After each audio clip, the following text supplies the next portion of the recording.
मित्रों, जो आज का विषय है वो जो आर्थिक व्यवस्था इस देश में पिछले 10 सालों से जिस गैर जिम्मेदारी के साथ निभाई जा रही है,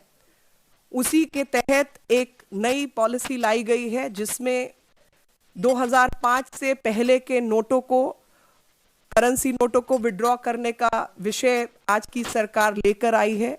कहीं ना कहीं ये विषय जो बहुत बड़ा मुद्दा है काले धन का, उसको भ्रमित करने के लिए लाया गया है, क्योंकि इससे जो 65% इस देश की जनता है जिसके पास बैंक अकाउंट तक नहीं है और जो अपने पैसे को छोटे छोटे सेविंग के रूप में अपनी जीवन की कमाई घरों में रखते हैं, और जो पढ़े लिखे नहीं हैं और दूर दराज में जहां पर बैंक तक नहीं है, उनका जो जीवन की कमाई है वो अफेक्ट होगी, ना कि काला धन। क्योंकि जिनके पास काला धन है और शहरों में है या जिनके पास व्यवस्था है, वो उन नोटों को बदलकर नए नोट जमा कर लेंगे। लेकिन जो गरीब आदमी है, जो असलियत में एक आम औरत और आम आदमी जो कि अपने पति से कुछ पैसा बचाकर शायद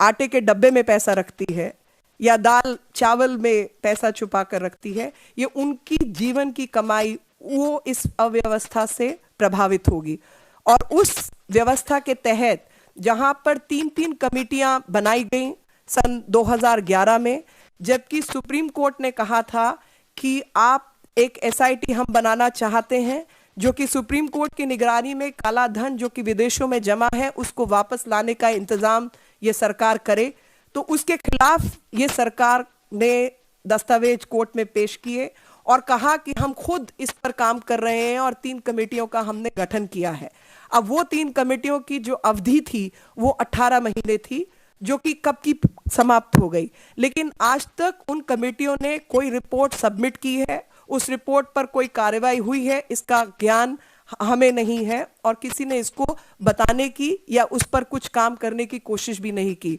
और ऐसे मामलों में 3-3 कमेटियों का गठन अपने आप में प्रश्न चिन्ह लगाता है, ताकि परिभाषा क्या हो, पैसा जो गैर जिम्मेदार तरीके से विदेशों में जमा है उसको लाने की प्रक्रिया क्या हो, और कितना पैसा जमा है विदेशों में उस पर भी एक मन ना बन पाए। इसलिए आप 3 कमेटियों का गठन करते हैं, क्योंकि अगर आप एक कमेटी गठित करते हैं तो एकदम सर्टेन होता है कि यही होगा, और उसका जो सीधे तौर पर इशारा है वो ये है कि 3 कमेटियां आपस में ही भिड़ती रहेंगी, परिभाषा से लेकर कितना पैसा है और क्या प्रक्रिया हो उसको वापस लाने की, उस पर कोई नतीजा उपलब्ध ना हो सके। और जिस इन्होंने बात की थी रेड आइड की, तो उसके संदर्भ में मैंने कहा है कि जो इकोनॉमिक पॉलिसी है इस देश की, वो खाली ब्लू ब्लडेड अमीर लोग जिनके विदेशों में अकाउंट हैं, जो कि स्विस बैंक के अंदर अपने खाते रखते हैं, या तमाम ऐसी जगहों पर जहां पर वो अपने पैसे को या तो डॉलर के रूप में जोड़ते हैं या फ्रेंच फ्रैंक के रूप में जोड़ते हैं या डॉइच मार्क के रूप में जोड़ते हैं, वही लोग हैं जिनका जीवन इससे प्रभावित नहीं होगा। लेकिन जो गरीब अपनी एक एक पैसे को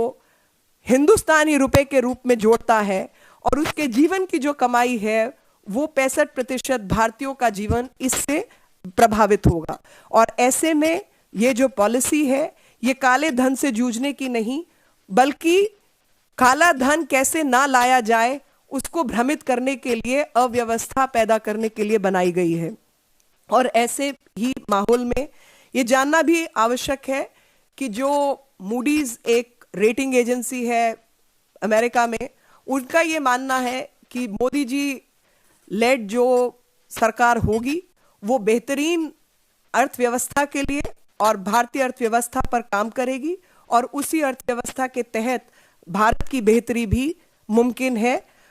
अब जो दूसरा पक्ष मैं आपके सामने रखना चाहती हूँ वो सोमनाथ भारती जी, जो कि कहने के लिए कानून मंत्री हैं दिल्ली सरकार में, लेकिन सब उन्होंने गैर कानूनी तरीके से कानून व्यवस्था को अस्त व्यस्त किया। और युगांडन महिलाओं के प्रति जो पुलिस को मजबूर किया कार्रवाई के लिए, वो बताता है, दर्शाता है कि कानून को